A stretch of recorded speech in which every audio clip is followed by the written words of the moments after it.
Hey guys, Robbie here, how are you? I had some requests about demonstrate how to use this digital scope. I decided to make a couple of short videos to address that. In this video, I will give you an overview of the scope, explain some basic features, and give some initial setup and operation recommendations. I have consulted Wanney Corporation for detailed advice, so the information I provided here should be pretty sound. Also, there are quite a few features in this scope that most people like me will never touches.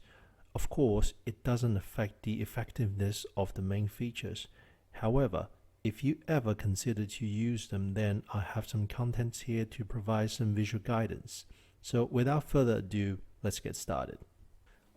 Let's start with the dimension. This scope is about 31 centimeters long. Main body is 60 centimeters wide. The widest section, which is right here, is 95 centimeters. Weight of the scope is slightly over 1 kilogram. On the bottom of the scope, it came with Picatinny rail clamp, which has 2 screw locking nuts. If you want to lock it tight, which is definitely recommended, you can use the spanner that came with the scope package, or a slim coin will do the trick. There's only one rail bar underneath, right here. As a standard practice, when mount this on Picatinny rail, make sure the bar is firmly pushed against the front section of the slot. Don't just leave it in the middle, since any recoil might move it. If you do this properly, when you have to remove and remount the scope, your zero are less likely to move.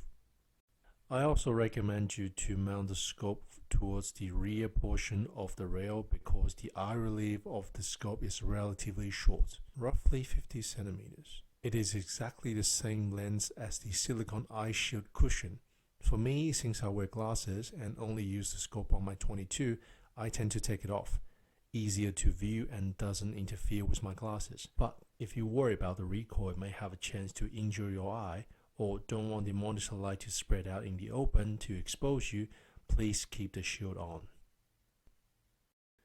Moving forward, here's the screen. The resolution is 1080 pixel/25 Hz. Nice and sharp. Diopter is right here. Twist the diopter to adjust the sharpness of the text or reticle to suit your eye. Once set, you shouldn't need to adjust it often. Here is the control panel. Lots of detail. I'm going to discuss this in a separate video. Moving forward is the focus knob. Turn clockwise to focus further and turn counterclockwise to focus closer. Minimum focus distance is roughly slightly less than or equal 10 meters. Now moving forward to the objective lens. Objective lens diameter is 50 millimeter.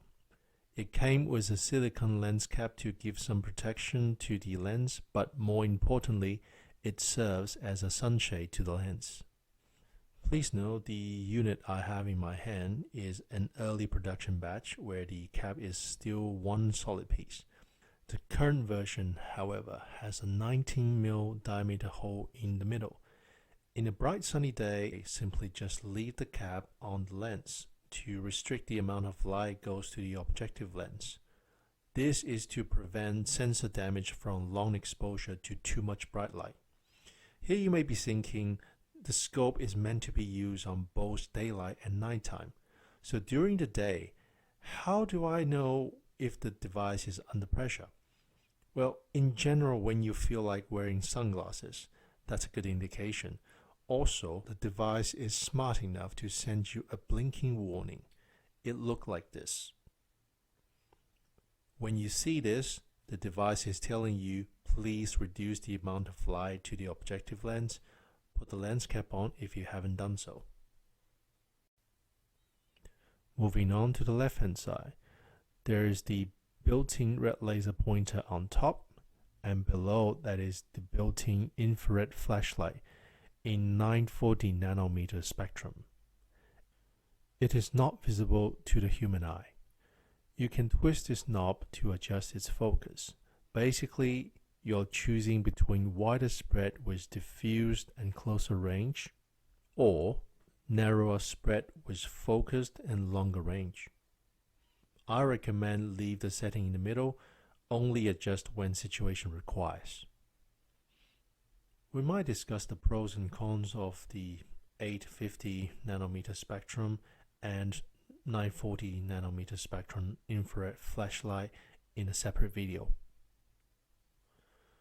On the right hand side, you have this screw-on cap where you can twist open with the help of a bigger coin.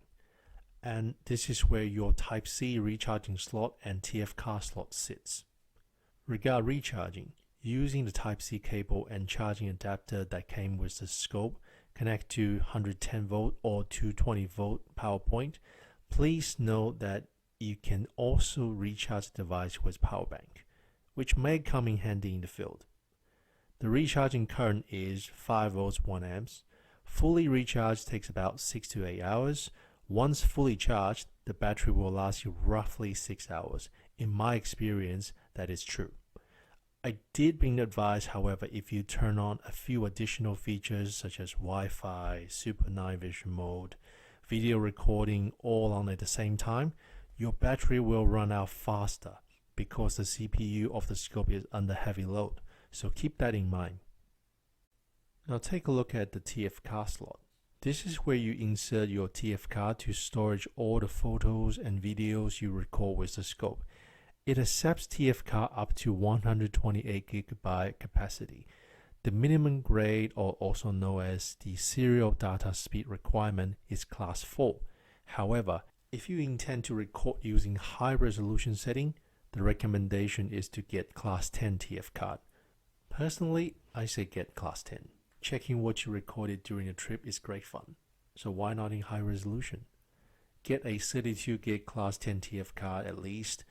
If you can get 64 GB, 128 GB, even better. Also on the right hand side is a small Picatinny rail for you to securely mount any accessories you desire, such as the LED flashlight, additional infrared flashlight, IR laser pointer, red dot sight, etc. Lots of options at your disposal. And this concludes the overview. Hopefully you find this video useful or mildly entertaining. Have a good day and see you next time. Bye.